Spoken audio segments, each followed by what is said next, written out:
Good evening and welcome to the September program from our St. Paul Learn with the League. Most months on the last Tuesday of the month, the St. Paul League of Women Voters hosts an engaging discussion around topics of interest to our whole community. This evening's presentation is the second in a series on equity and accessibility in voting. We will tonight discuss language and cultural barriers to the polls. My name is Pamela Mercier. I'm a member of the St. Paul League and of the program committee. I'm also a recently retired ELL teacher from St. Paul Public Schools. For 21 years in St. Paul, I taught both middle school and high school students. My students spoke languages including Spanish, Karen, Hmong, Oromo, and many, many more. As an ELL educator, I have witnessed my students and their families' challenges trying to access the voting process. For example, recently, I worked with a 12th grade student who is a citizen. He wanted to vote in the 2020 election, but he had almost no idea how to do it. He also could not understand the voting materials available to him.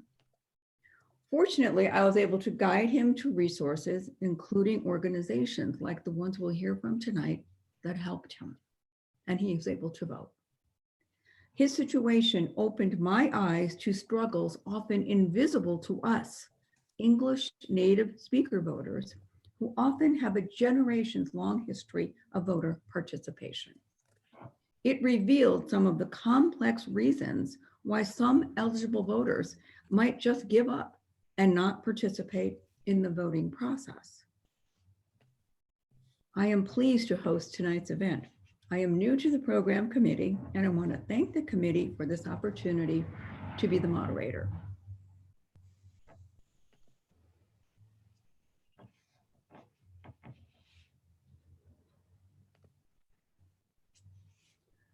This series, Equity and Accessibility in Voting, sheds light on specific voting problems our friends and neighbors may encounter. The League's policy is that the act of casting a ballot should be as easy as possible for every eligible voter. As you probably know, voting rights are in the news these days. Some states are proposing and passing laws that some people say intend to restrict voting rights, particularly those of eligible voters in minority communities. With these developments in mind, our program is relevant to the situation of eligible immigrant voters or naturalized citizen voters in Minnesota. In each part of this three-part series, we invite members of the community to tell us their voting stories, to give a personal touch to the situation.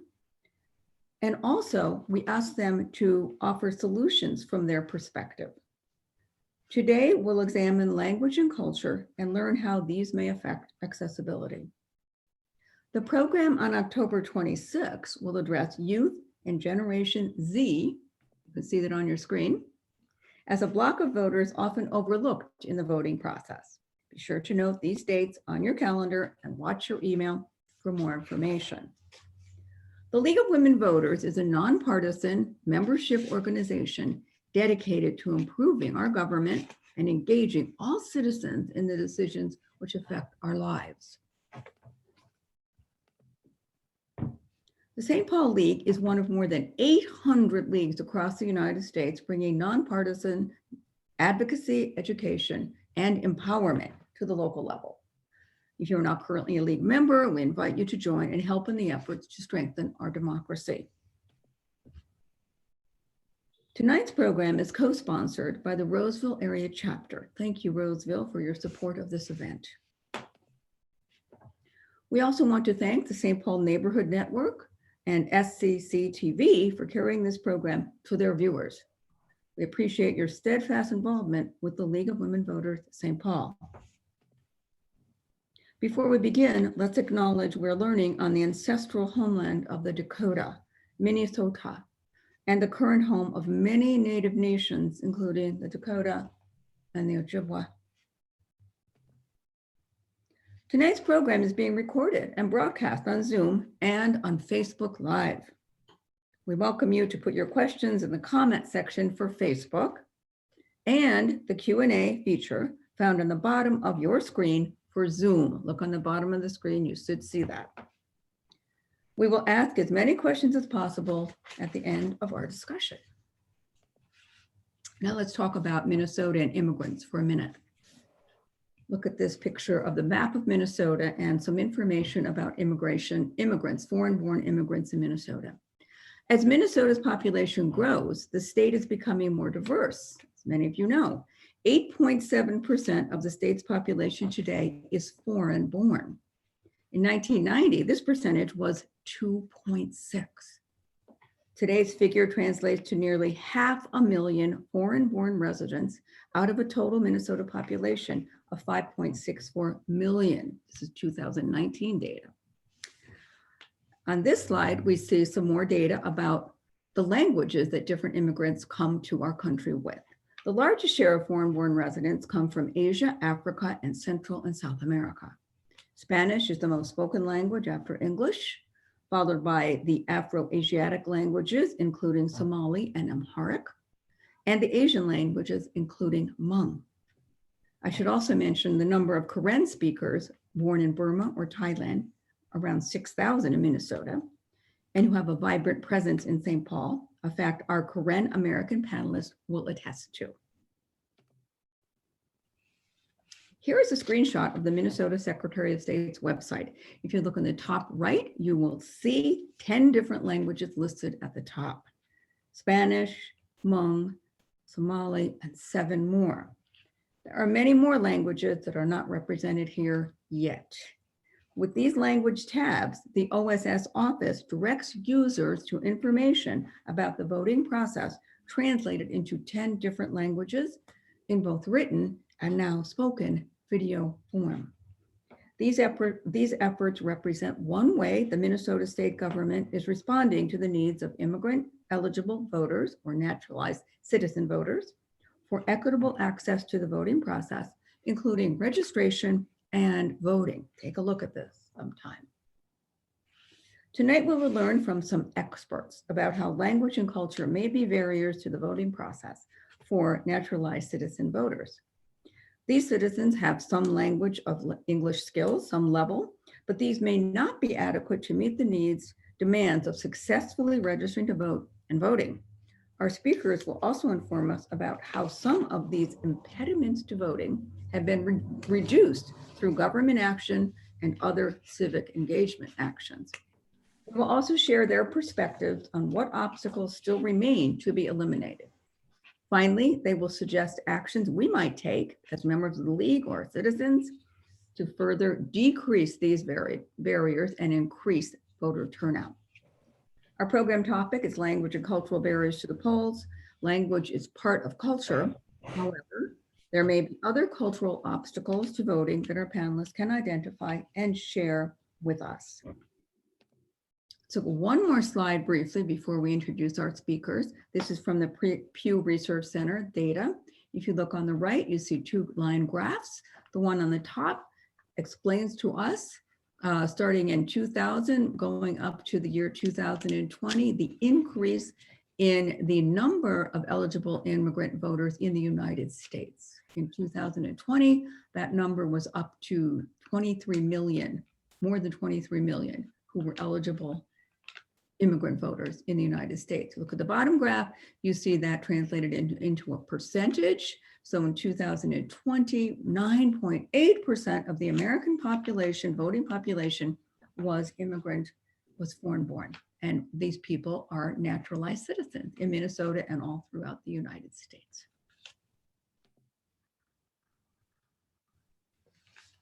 Now let's talk a minute about laws related to voting rights and the Secretary of State's office. There's one major law that we think about when we think about voting rights, and that would be the 1965 Federal Voting Rights Act. This act forbids discrimination on the basis of race. This can include discrimination in the form of limiting the voting access of minority language groups by not addressing language barriers to voting. In 2015, our Secretary of State, Steve Simon, addressed this issue keenly on the 50th anniversary of the 1965 Voting Rights Act.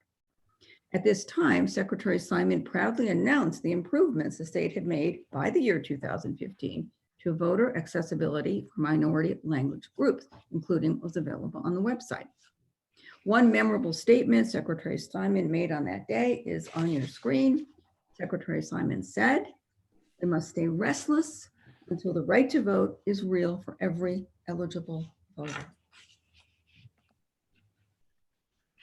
The right to vote is the most powerful participatory tool citizens have. We are asked to be active participants in the machinery of the United States government. For many citizens, this is not easy. It's not as easy as just going to the polling place and filling in a circle. People whose native language is not English need supports like the Secretary describes. They may need even more to guarantee their equity of voting accessibility. Our invited speakers, who have kindly offered to enlighten us, will explain these issues from perspectives of their intimate knowledge of state and local voting regulations, as well as civic engagement efforts their organizations initiate or support. They will also share their own voting experiences. Tonight, we are honored to hear from three important Minnesotans whose roles have important roles in assuring that all eligible Minnesota voters have equitable access to their fundamental right, regardless of their native language and other cultural backgrounds. I am delighted to introduce our panelists. Please join me in welcoming State Representative Kaohly Her for District 64.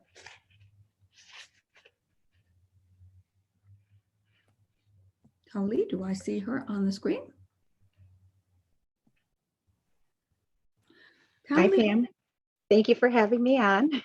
You are. Kaohly Her, we are very, very welcome. State Representative Kaohly Her is the representative for District 64A. And I'm going to tell you a little bit about her before she will answer some questions for us on this topic and give her comments. She will talk about the legislature's role in this process. Representative Her has over 25 years of leadership experience in both private and public sectors. She is the Minnesota State Representative for District 64A of St. Paul, and she is also the House Majority Whip. She sits on 5 committees in the legislature. In the community, Ms. Her is, for example, among other organizations she's involved with, she is the Commissioner of the Human Rights and Equal Economic Opportunity Commission, among other such posts. Ms. Her came to the United States as a refugee from Laos after the fall of Vietnam. She is, in her own words, a first-generation college student who benefited from the investments made in her in order to achieve dreams beyond what her ancestors could ever have imagined. Ms. Her is the mother of 2 daughters, the wife of a man whom she describes as a strong feminist, the daughter of survivors of oppression and war, and a child of a community that decided she was worth investing in. Welcome again, Kaohly. So I'm going to ask you a general question and then leave it open to you to talk however you'd like. The question, of course, is for one, what is your voting experience been? Have you experienced some voting barriers to voting related to your language background now or in the past? Then we'd ask you to think about and share with us what are some of the barriers currently existing in Minnesota to voting equity for minority language voters. What is the state doing, legislature doing currently to address those? And then how can we help to promote equity in voting for minority language voters? So however you want to answer those, and then we'll continue as you go along. Thank you. Thank you, Pam, and thank you so much for League of Women Voters for including me in this conversation. You know, the truth is that growing up, I didn't understand the importance of voting. So I became a citizen when my parents became citizens. I think I was 12 years old, so that was in the 80s. And I remembered going into this office and taking this oath and walking away from that, just knowing that I'm a citizen, but I didn't actually know what that meant. I didn't know the rights that I had in becoming a citizen and what I didn't have when I wasn't a citizen. And so it wasn't actually until, well, I think President Obama might have been in his last year in office. And I actually met one of your League of Women Voters advocates, and and we were somewhere really odd, and she invited me to come to with her because there was going to be a swearing in ceremony, and usually, I guess, at the end of those, you all are outside providing information regarding voting. And I remembered sitting in that space and listening to the video of President Obama speaking and the honor and the privilege that comes with being a citizen and what it means to vote. And I was so moved. I actually became really teary-eyed watching that. And I thought, oh my gosh, I had no idea the importance of this and the responsibility that we bear as citizens and why we vote and the importance of that. And that really moved me. And so I think that what voting means now and what it had and the impact of my community means two very different things to me. So I'll just speak first to the part about like any experiences I've had around voting and barriers. So I would have to say, I think that as you can hear, I don't have any language barrier. I am highly educated. I have an undergraduate, a master's, and I'm working on a doctorate. And so by all by all means, I should be able to vote and not have any acts and not have any barriers. But I want to be really honest, and I think this makes me, sometimes I wonder if I should tell this story, but I actually didn't vote until the first time Obama ran for office. And so I think I was already in my late 30s at that time. And like I said before, I didn't have any barriers to voting, and yet that was the first time I had ever voted. The reason why is that when you are a refugee or immigrant to this country, you're just focused on surviving. You're focused on figuring out maybe where your next meal is going to be, if you're going to have a roof over your head, if you're going to be able to pay for your education. You're working on the basic necessities in your life that the privilege to vote isn't even something that you realize that you have. And so, until I actually graduated college, started a family, and was secure in my economic, from the economic perspective in my life, I hadn't even thought about voting.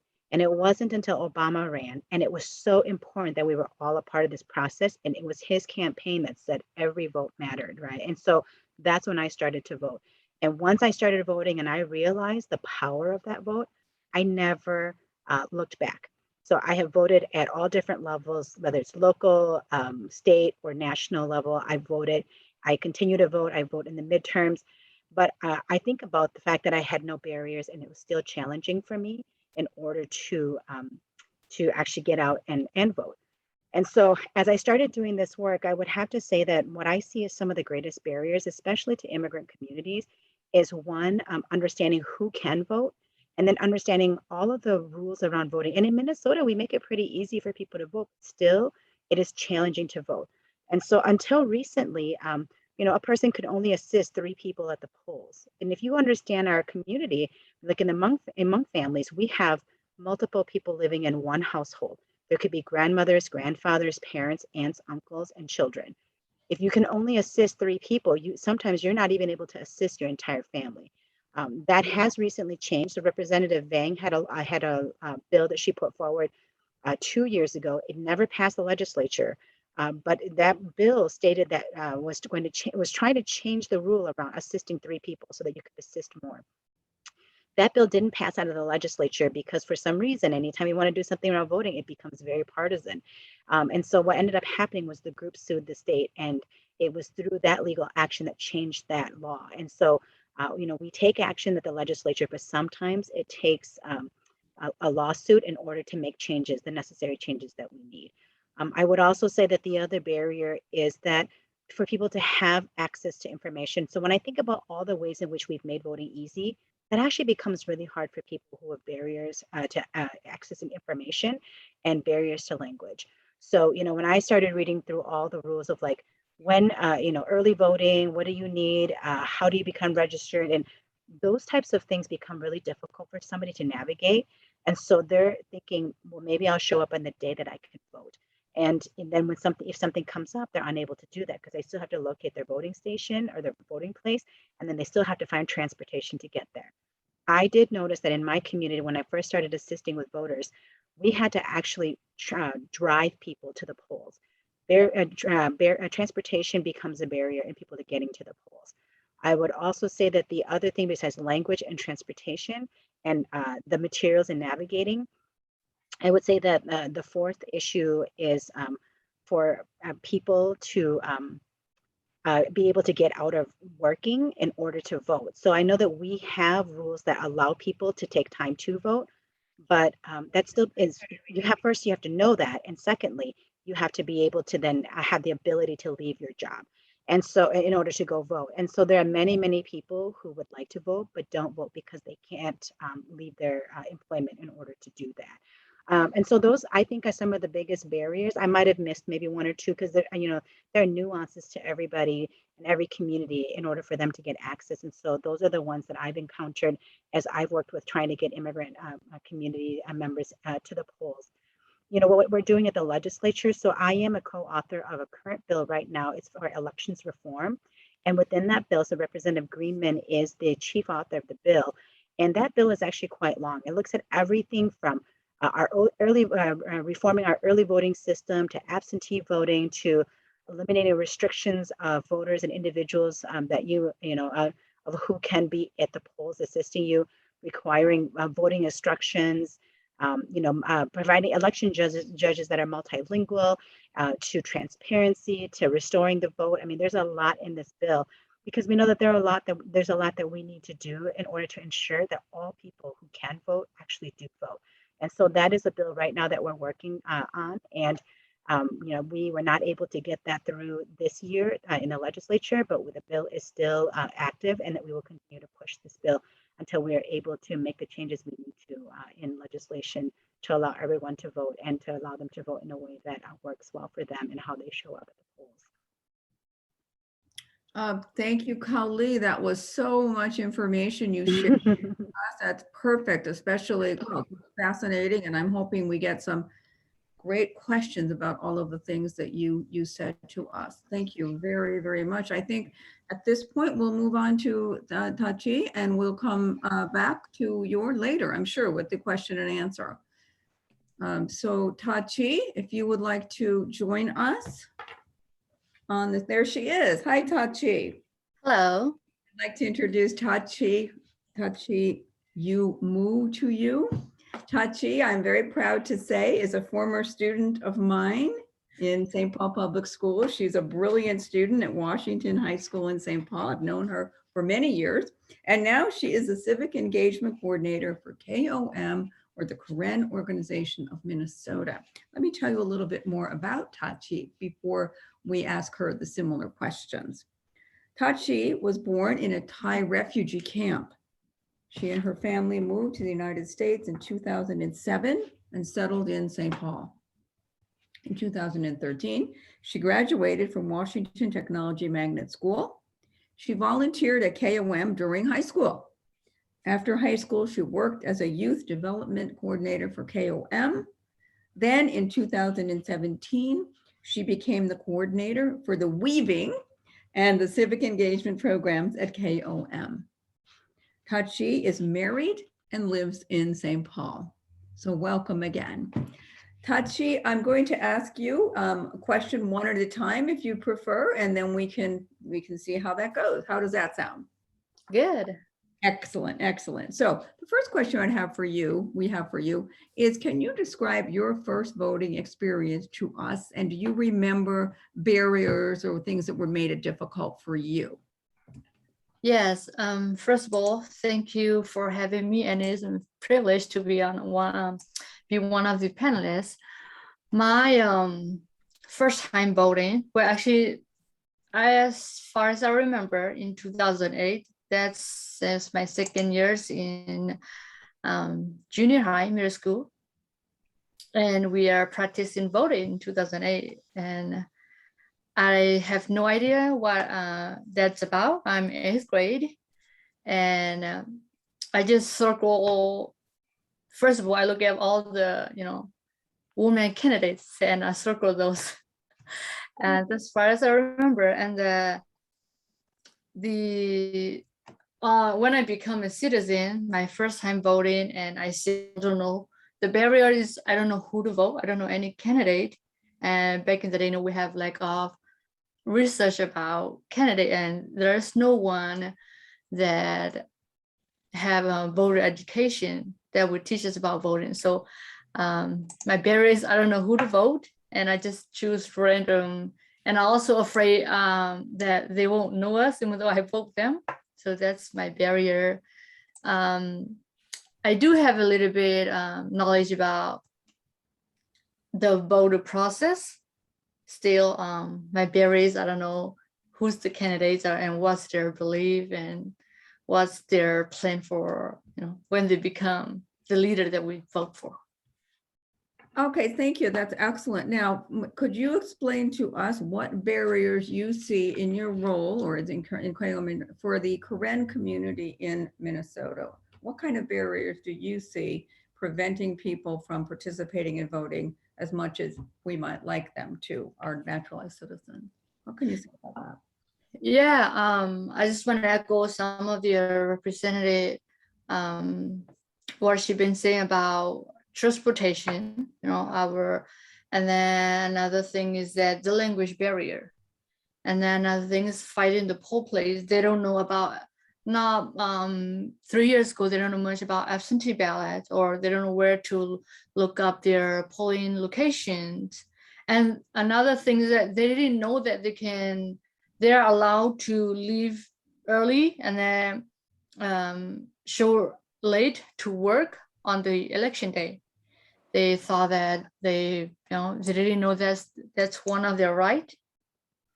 And another thing is that keep them from not voting is, they don't have daycare, they don't have transportation, and their lack of, there's no information about their candidate. Excellent, excellent. Now, can you explain to us a little bit of about how the KOM addresses some of these barriers, or what kind of projects do you have in mind, are you engaged in to try to increase voter participation? You could tell us something about that. Yeah, in the past 3 years ago, we started partnering with Kaohly USA. What we've been doing is that we're being in the community, we're doing outreach. We've been through communicate through faith center. We went to church, one event, we do registering them. And also at KOM, we provide voter workshop, which is we talk about voter process. And then because there are a lot of people in different city and different area, there's a different candidate. So we provide a candidate when there's like a governor or like state election, not local, because we are having a hard time with the candidate. And we need, because we're nonpartisan, when we provide candidates, we need to provide both of the candidate informations. And we help them. 2 years ago, we have, especially last year, we have them allow a lot with the absentee ballot because of the situations. And then we took them to early voting because we educate them that they don't have to wait till the election day. So then we help them with early in voting. We took them to the polls. We provide transportation, and then we also have some of them, they know how to get to the poll, but then they don't know how to, they need like assistance. Some polls they do have current assistant, but not all of the polls. So we provide the assistant. We have volunteers that help them.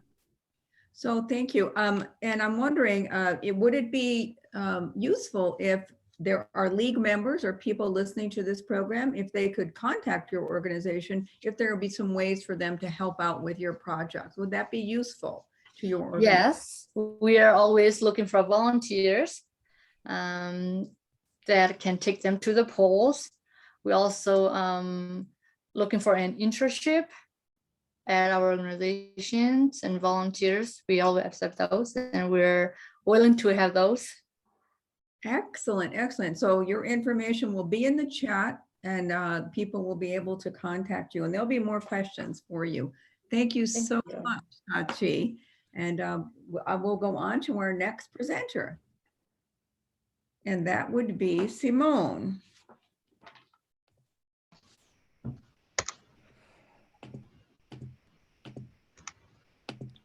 Oh, we just need your video, Simone, when you're ready. If you could open your video. Hi, Pam. It says that I cannot start the video because the host has stopped it. Oh, that would be Bridget. Okay. Bridget, can you open Simone's video? Nope, my computer's frozen. Oh, well, we'll just talk then, Simone, until, okay, well, hopefully we'll see you at some point. Is there anything else we should do while we're waiting except go forward, Bridget? We'll just go forward, Simone. I'm really sorry. I hope we see you. So Simone, who you can't see, but we'll just talk about her, is the Voter Outreach Director for the Secretary of State's office. And she is new to this job and we're very, very excited to have her here. And for her to provide a link for our members and attendees to someone in the department in the Secretary of State's office to contact if they want to get involved. I'm going to give you a little information about Simone before she's going to give us a PowerPoint presentation, we hope. So let me tell you a little bit about Simone, what I know about her. Voter Outreach Director as of just this month, September 2021. She was born and raised in Illinois. She has worked in elections in Illinois, Iowa, the city of Minneapolis, and now for the state of Minnesota. She received her undergraduate education at the University of Iowa and her graduate education from Washington University in St. Louis. She is a former member of the Johnson County League of Women Voters, yay! And she is excited to tackle new projects in her current role. So welcome again. Okay. So we will just go forward and I'm going to ask you questions then, Simone. Is that okay with you, Simone? Yeah, that's perfect, Pam. Thank you, guys. Opening. Okay. So, all right. So you know the topic, Simone. So let me start with, now, I don't think you have a language issue with barriers to voting. I doubt it. But can you tell us something about just generally your first voting experiences, and did you experience barriers to voting based on your culture or background that you could share with us? Hi, everyone. Thank you again, Pam, and the League of Women Voters from St. Paul and Rosedale. I appreciate the other panelists as well. I want to mention that my colleague, Peter Bartz Gallagher, is also on the call for when the Q&A begins, and he is a communications director for the office. I'll say my first experiences with voting came from my great-grandmother, my grandmother, and my mother. My great-grandmother attempted to pay the poll tax in the state of Georgia in the 50s, as well as again in the 60s, and she was unable to vote at that time. The first time that my great-grandmother voted was in the 1970s. My grandmother also attempted to save money and pay a poll tax in Georgia as well. The first time she voted was in the 1980s, along with my mother, who voted for the first time in the 1980s. So in my family, it's always been very important to exercise your constitutional right to vote. We've always said that people have died and people have tried to get to the polls so that we can exercise that right. That led to me voting for the first time in 2008. And so I think I come from a strong line of women and just a strong line of family members where voting is very, very important. And it's something that I've definitely become passionate about, and it's led to where I am now. Excellent, excellent. Wow, interesting, Simone.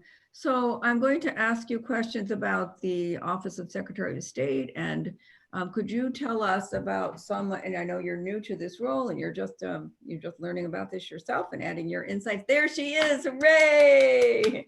Now, is it possible for us to see Simone's PowerPoint? I'm going to. Okay, great. So thank you all again. I will have my contact information at the end of the presentation as well. I did want to start out with the message from Secretary Simon before I begin the PowerPoint.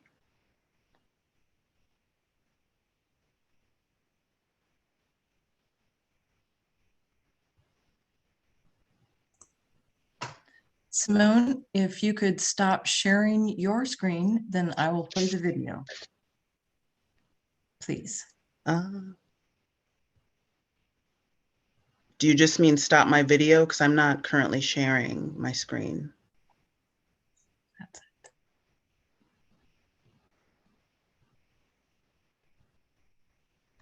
Okay. Hi, this is Steve Simon, Minnesota Secretary of State. I want to thank the League of Women Voters St. Paul for putting on this very important event tonight. I'm really proud of the work that our office has done year in and year out in reaching out to all eligible Minnesota voters. And it's really important to me personally, as you're going to hear tonight, that every Minnesotan has the information that he or she needs on elections and voting in a language that they can actually understand. Now, don't get me wrong, despite our nation-leading reputation and record, we still have barriers to voting. And I am hopeful that tonight's event can talk about how to remove those barriers and to make democracy as accessible as possible for every single eligible Minnesota voter. One other thing. As always, I really hope you'll take advantage of our open door policy in our office. Please never hesitate to reach out to me or anyone else on our team so that we can make democracy real for everyone. Thanks a lot and enjoy the event.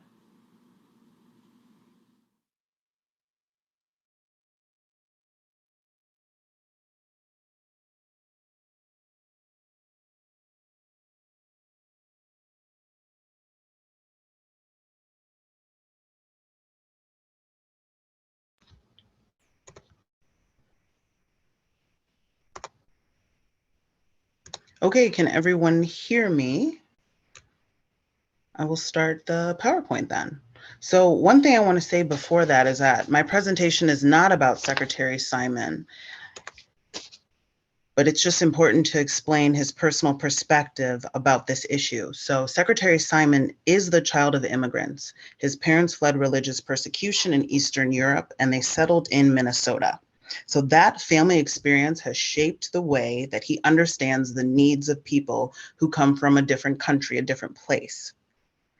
And he often speaks about his mother in this way. So even as she became fluent in English, reading and writing and speaking, and she lived in Minnesota for decades, if she had to deal with a technical, legal, or instructional document, of course she would prefer to read that in her native language. I believe anyone would prefer to do that. And the office, we encourage resources to help people do that. So where we started and where we're going. So since 1896, voter guides have been in Finnish, Swedish, and German, as well as English. And if you ever do come to our office, which we do encourage after the pandemic ends, you can see the historical documents showing our voter guides in those languages in the 1800s. And again, that is Finnish, Swedish, and/or German. And so as the population of Minnesota has grown and changed, the services of our office have as well. So before Secretary Simon took office, the practice of the office was to provide voter outreach materials in Spanish, Hmong, and Somali, as well as English, because those at the time were the three largest speaking populations after English. Now where we're at, we have our outreach materials in 11 languages, as well as an American Sign Language. So we are doing a lot of growth. Next slide, please. And so since Secretary Simon is committed to expanding the array of language communities we serve, our materials again are at least in part in 11 languages outside of English. And so this encompasses a lot of different things, from our printed materials, such as our voter registration forms, our absentee ballot request forms, our online materials, so the fact sheets, our informational videos, and then different links on our webpage that Pam referenced at the beginning. And then, we want to have our partnerships with county and city elections offices. So for us, that means encouraging those offices to hire multilingual poll workers and election judges, encouraging those offices to know the current legislation about how voters can have assistance to people from their very own community to help them vote at the polls. And then lastly, partnerships within the community. So advocacy groups, building those bridges. That's the best part of my job, and the most exciting part of my job will be to do that. So I encourage, as Secretary Simon said in his video, for folks to reach out to us with ideas, anything that they see on the website that they would want updated, any areas or opportunities of outreach that maybe they've seen that we could just build a bridge from. We are really proud of the progress that we have made in expanding the accessibility of our services, but we know that there are still a lot of barriers. Next slide, please. And so today we know is National Voter Registration Day, and Election Day is November 2nd. I just want to put us in the direction of very important dates coming up. So early voting started on September 17th and will run through November 1st. The deadline to register online is 11:59 p.m. on October 12th. So it will always be 21 days before Election Day. And then the deadline to register on paper, which is really important because you might show up to an early polling place that closes after 7 p.m. However, that deadline for your paper documentation is going to be 5 p.m. again on October 12th. That's 21 days before Election Day. And if you decide that you don't want to register early, we live in the great state of Minnesota, you can register on Election Day at your polling place. Our go-to guide for everything elections related will always be mnvotes.org, or that is our full website header, but just remember mnvotes.org. A couple of other things that I want to bring our attention to is that in consultation with some of our outside partners, we created ad campaigns, so radio ads specifically in Spanish to help address issues that voters were telling us about. For instance, with the surge in absentee voting during the 2020 election season, we began to hear that many people who were already registered to vote, they were getting registration cards when they were applying for an absentee ballot. That means that I would receive, absentee ballot plus the registration form because the system was saying that I wasn't registered. That was disproportionately affecting people of color that had common surnames that were hyphenated. So particularly in this instance, we heard feedback from the Spanish-speaking populations.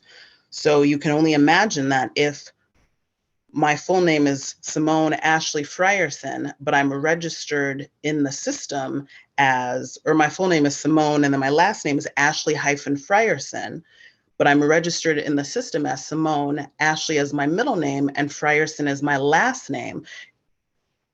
Elections officials, poll workers, they're not going to find me in our statewide database because you're assuming that my last name is just Frierson instead of Ashley Frierson. So that's something that we're working to combat. And today I can honestly say publicly for the first time that our development team is officially beginning to work on that project. We are working on bringing a suite of new online voter tools to our website. Right now, that is going to be our online registration, our online absentee ballot request, our poll finder, as well as other ballot tools that are currently only available in English. So we know that's been a limitation for a very long time, but it's something that we didn't have the computer code to work with, but that, we've made progress on that. So we don't have a firm deadline on when that will be available, but it's a long-term project that we are working on. Next slide, please. Oh, go back one, please. A couple things about being registered. So we know to be an eligible citizen, you need to be an eligible voter, you want to be a United States citizen, at least 18 years old on Election Day.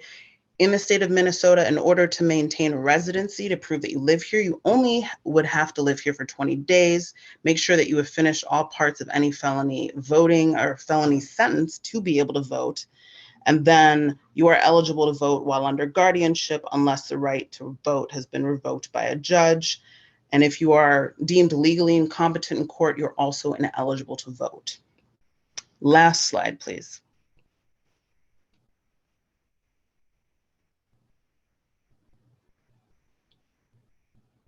So again, there are some resources. Go to mnvotes.org. That is your one-stop shop for everything Minnesota voting and elections related, not just in terms of our voter outreach work, but also if you're wanting any data, just anything related to elections. We know that there are over 130 local elections happening across the state right now. That's a lot of information to keep track of. We have it all there on our website. If you have any general questions, comments, concerns, email us at secretary.state@statemn.us. If you have anything personally for me, I would love to hear from you. So there is my email address, Simone.Frierson@statemn.us.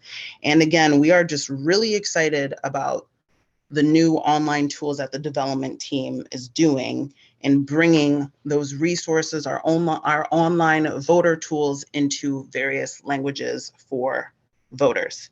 And again, that's something that Secretary Simon is personally passionate about, but has to do with our broader mission of accessing every eligible voter in the state of Minnesota. Thank you guys for your time.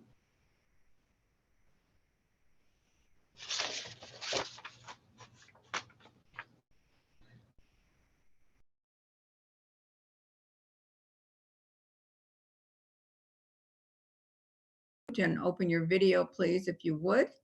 And we can all be on the screen together. That would be all four of us, Simone, Kaohly, and Hta Thi. Thank you.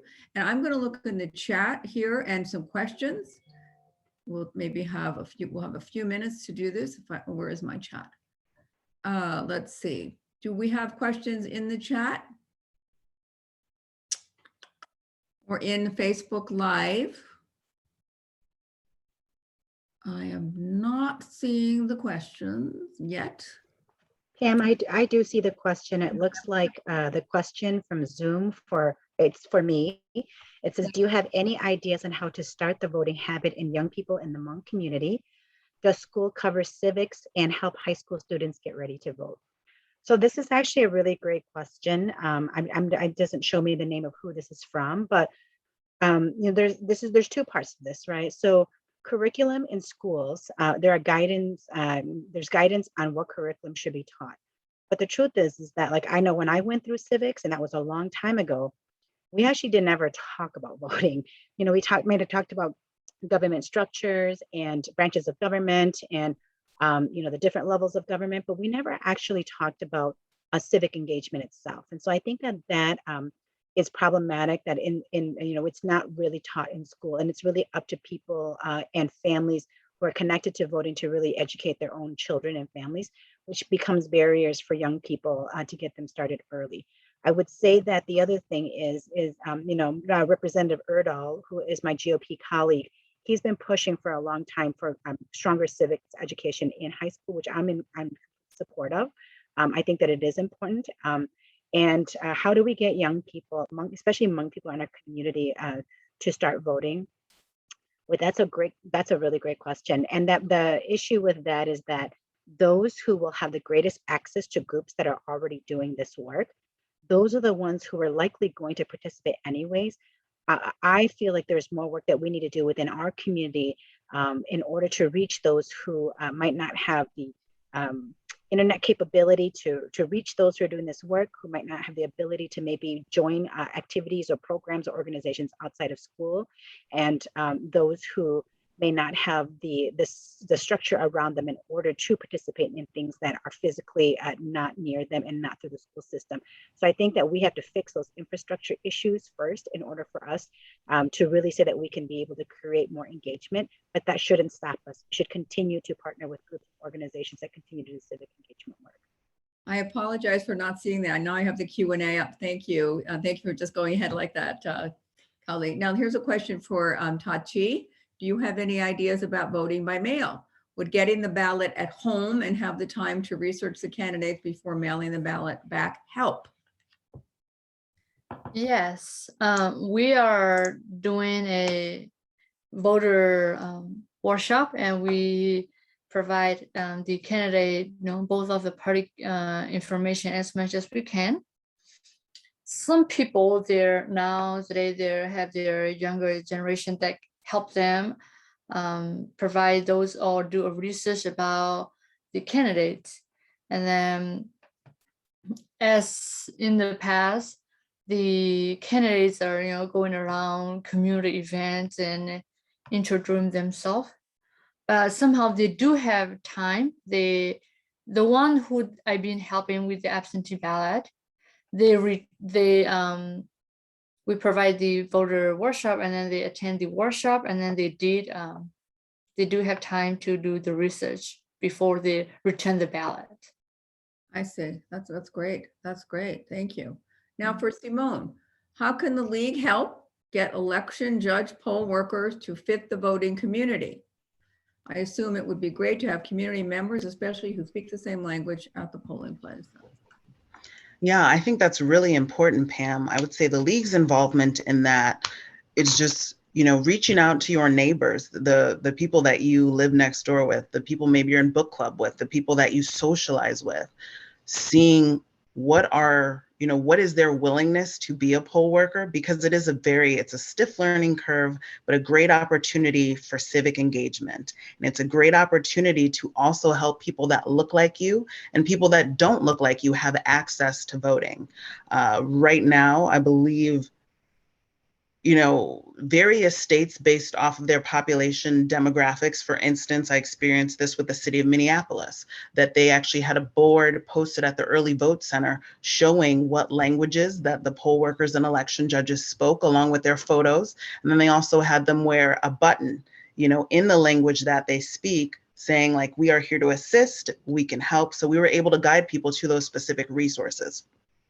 Now, when working for the state, we definitely encourage the counties and the cities to hire multilingual election judges and poll workers, because they ultimately have the decision in that. I think it's just important to encourage people to apply to be poll workers and election judges, but also, to go to the people that work in those offices and send them an email and say, hey, we know of a community group maybe doing this work, they'd like to send someone over. Or we know of another resource group, they're interested in finding out how to be a poll worker, and getting those educational materials to even start the conversation to help people gain access. That's beautiful. Now here's one more question, which is with so much we could say more about that, Simone, and more things we can do with all the information you've given all of us. Let's look at this last question. The very important question. I've heard this kind of comment before. An anonymous attendee says, I have observed older women from varying cultures express no or little interest in voting. Is this a valid perception? If so, what steps are being taken to combat this? Well, how would you respond to that? Kaohly, do you have any comments on that question, on that observation? I do have a response to that. Boy, I'm telling you, the perception is so wrong. The first group of women that I took to the polls on my first trip ever, it was a group of elderly Hmong grandmas. And I remembered picking two of them up, and they were adamant that I take them to go get their two other friends. And we knocked and knocked on the door, and they're like, no, go to the back, go to the back. And we went to the back. We literally did this until we got all the women into the van. And these women said to me, our time has passed. There's nothing more that we can contribute to society, because our time is past. But the one thing we have left is our vote. Our vote matters, and we need to at all costs show up to vote. And so when I heard that literally melted my heart, and I knew that we had to keep doing this work, because it mattered to them, and they knew that was where they were going to make a difference. So I would say, I think that perception is wrong because of my own experience with taking my grandmas. And these are, in Hmong culture, there are grandmas, but it's not my actual maternal or paternal grandmother. But our grandmas in our culture, they are voting, and they want to vote. They know that it matters and that their vote really counts. It's a great story. What about you, Simone? Do you have any response to that observation, Simone? Anything to say? I'll say during the pandemic, obviously, we weren't seeing that many people coming to vote in person because they were voting by absentee ballot. But if we look across the state of Minnesota to show who is voting, we know that our aging population is pretty active. We know that they are voting. We know that families are also coming to vote. I see something in the chat about how many people can come and assist. I believe it's 3, but I know the legislature is working on changing that. So I have seen firsthand, and even, you know, within our office, we've had discussions where you see an entire family coming to vote and you see multi-generations voting at one time. You know, you don't just see the grandmother alone, you see her with her friends, or you see the communities where these individuals live, you see them bringing them to the actual polling places. You know, you see that there's tabling events, there's outreach events happening at the communities where these individuals live if they do want to vote in person, or if they do want to come and vote on actual election day. We know that our aging population in Minnesota is really pretty active in voting, as well as, you know, check with, again, your local counties and cities, because they do have resources. Some do, not all, but there are resources out there specifically targeted to, again, where those communities, where those individuals live in their specific communities. If someone is bedridden, if someone is in the hospital, there are resources that our various counties and cities have to help those individuals vote, even if it is by absentee. There are those resources and they are voting. Wow, and here's one last question. I think we should take this directed to you, Simone. At present, how many people can one person assist to vote at a polling place? And Representative Her, any likelihood of eliminating the witness requirement on absentee ballots? First, Simone, the first part, how many people can one person? You just referred to that. Yes, so I believe that it's 3. The only limitations on that, and Peter, you can correct me if I'm wrong, is if it is like someone from your employer, like your boss cannot intimidate you into voting, you know, a specific way. Neither can someone from your like union representation come with you and say, oh, we need to vote for this person because they're helping us out that way. Mm-hmm. What about you, Representative Her? And I just want to make one quick correction that Simone, it used to be 3, and Representative Vang carried that bill. It did not pass. So Secretary of State Steve Simon actually came to testify for that bill. And what ended up happening was, because we couldn't move it in the legislature, there was a lawsuit, and in that lawsuit, they changed the limit. And Representative Vang just confirmed for me that there is no limit now. You can assist as many people at the polls as you'd like to. And for your other question, Pam, around the one witness, that has come up a couple of times within our discussions when we talk about elections relating to modification of election laws. And I can't tell if that's actually included in our current bill right now, but I can double check on that and get back to you. But there have been discussions around that, because I know when my daughter was voting, I can't remember, but she needed to have a witness when she did her ballot as well, because she was a student out of state. And that does become really cumbersome and creates a barrier for people in order to get their ballots in. So I will double check on that and get back to you. Oh, okay. Well, thank you very much, everyone. I think was just like the beginning of the voting season soon, and the beginning of relationships and opportunities for us to contribute to this situation, the voting, and helping to have more people who are eligible have access to voting. And thank you so much. I mean, I for one have many, many things to think about and ways to possibly join with you. Thank you so much. And we're going to close now. It has been a pleasure having you for this evening's presentation. Many thanks to our presenters and to all of you listening and watching.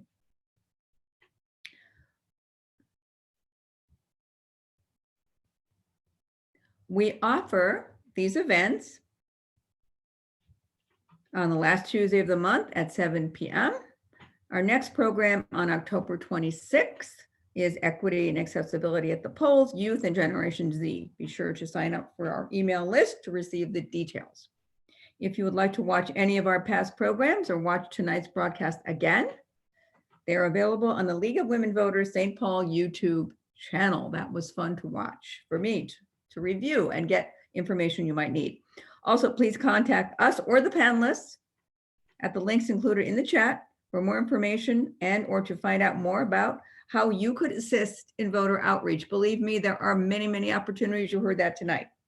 You will receive a survey asking about future topics. Please let us know what you thought of this presentation. Thank you again to our presenters, to Kaohly Her, Hta Thi Yu Moo, Yu Moo and Simone Frierson, the program committee, and especially the St. Paul Neighborhood Network and the SCC TV for broadcasting tonight's event. Finally, from the Roseville League and the St. Paul League, thank you for joining us this evening, and good night to everyone.